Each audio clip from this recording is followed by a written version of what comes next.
Hello everyone, AmyR here with Prairie Paper and Ink, and planning and hoping to do a big push of Halloween projects before the day. So I pulled out a bunch of these Whimsy products that I'd shown weeks and weeks ago. And basically I called this video it's like a mashup because I'm just combining a bunch of sets in one of the stencils. So I have this light gray cardstock here, and I die cut it with one of the Simon Says Stamp stitched rectangle dies. And then I pulled out the Cute But Psycho stamp set, and I wanted that, haunted house image. Is it the movie Psycho? I'm not sure what, someone mentioned it in the previous video, and my brain is just mush. But anyway, that's the actual house from it anyway. So I thought that would be great for a background. So I stamped that with gray ink. This is Simon Says Stamp's SLATE. No, not SLATE. I used smoke ink for this. So I've got the background stamped, and then I am using the Halloween Creatures stencil, and I'm just holding it in place over top of it, and I am using Brutus Monroe's Raven Glitter Glaze, which looks very, I don't know what you would call it. It looks kind of like as if it's almost like a white opaque sort of a paste with this black flecks in it. It looks weird, but I knew just from my previous experience with his paste that as it dried, that the paste would dry pretty much clear, and then the actual glitter would stand out, which is exactly what happened, which was perfect. So I cleaned off my stencil, cleaned off my palette knife, set that aside, put the lid back on the glitter paste. You always want to make sure you keep those sealed so that it gives them less of a chance of drying out. And then I decided to tape the stencil over the top of my card base, which is darker gray cardstock. And I just showed these blending brushes in my last video, in my haul video, and I was raving about them. I think everyone got a kick out of me being a complete nut over these, but they're really fun. They work amazing.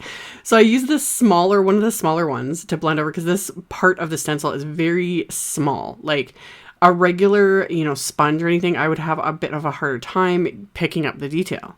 This would be fine with if you're using embossing paste or anything like that, just scrape it over, you'd be fine. But these brushes are amazing for detail, which I knew they would be. So I just used the smaller one just out of curiosity. Plus I only needed the top portion because this card base will get covered up by my front panel. So I started with this and got all the detail. I was using black soot regular distressing. And then I decided I didn't want to stop with the brush. So I decided to use the stencil on the inside of the card too, because it's all sitting there and why not? So I just sped this up, but I just did the same thing. You just, swirl the brush into the ink pad and then just apply it to the stencil. Really easy.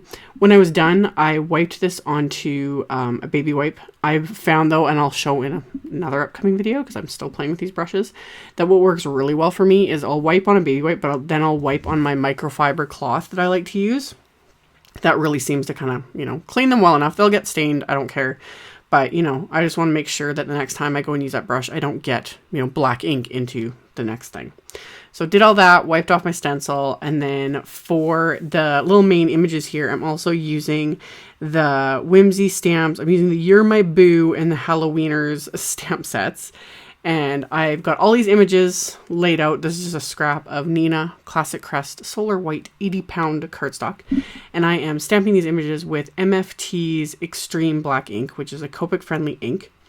And just did them in my travel platform so that I could stamp all the images at once. And I'm just going to ink them up and stamp them twice since they were new stamps.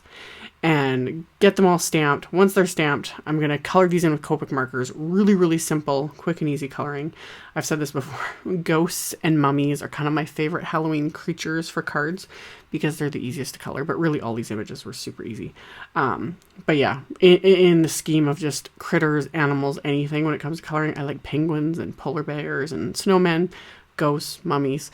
Basically anything that it's white. It's simple to color. You add a little bit of shading for the depth and dimension and then you're good to go. But honestly, I like all coloring. Sometimes it's nice to be able to, knock out a bunch in once. This card came together quite quickly, which just makes my day, especially when I'm running behind and I want to do 20 more Halloween cards. So I've listed the colors as I was using them on the screen here. Again, super simple. I'm not really doing much shading other than on the bats. I did the darker grays and I did the same for little ghost shoes. And I added some little R20 for all our cheeks just because I could, because I thought it'd be kind of cute. I did a green for the little vampire skin because I thought that'd be kind of fun. And then the little ghost, I added BG10, just again to give it that little bit of dimension. And then for the little mummy, I used BV20 to give, again, a little bit dimension, but a little bit of a different color combo rather than the BG10. So just went over with that, blended that out a bit with my colorless blender just to smooth it out. And then for the little vampire dude, I just made his little coat purple with V25 and V22. And when I was done all the coloring, I just fussy cut those out and set them aside. And then at this point, that embossing paste is almost dry, so you can see how it now is more of the glitter. And this is not a sparkly glitter, it's just a black glitter. It's interesting, I kind of like it.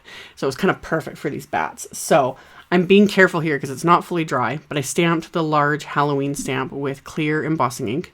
And then I used the Wendy Vecchi violet embossing powder that I used, I think, on our previous Halloween video already. Love this. So I stamped that, and I also stamped the little trick or treat sentiment with the clear embossing ink as well, and use that same embossing powder just because it's pretty. I love this shade of purple. And then while I had it out, I decided to stamp the sentiment on the inside with the clear embossing ink, and I'm going to emboss it with the purple as well. And it just says, "Wanna go batty with me?" So that totally made my day, because I'm like, yep, that's pretty much it is. Or no, "Going batty, wanna come." That's what it says. So after I've got everything stamped and heat embossed, I adhered the panel, which by this point, the embossing paste is pretty much dry. So I adhered that with some Simon Says Stamp Big Mama foam tape. And then I adhered my little characters with either Simon's Craft Tacky Glue or the little vampire I popped up with a little bit of 3D foam squares just for a bit of dimension.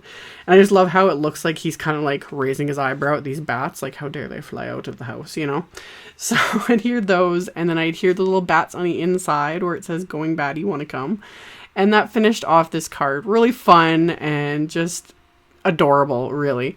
So as always, I will have a link below the video to my blog post. I'll have a supply list with links to everything if you want to check it out below. Thank you all so much for watching, and I will hopefully see you all very soon in another video. Bye!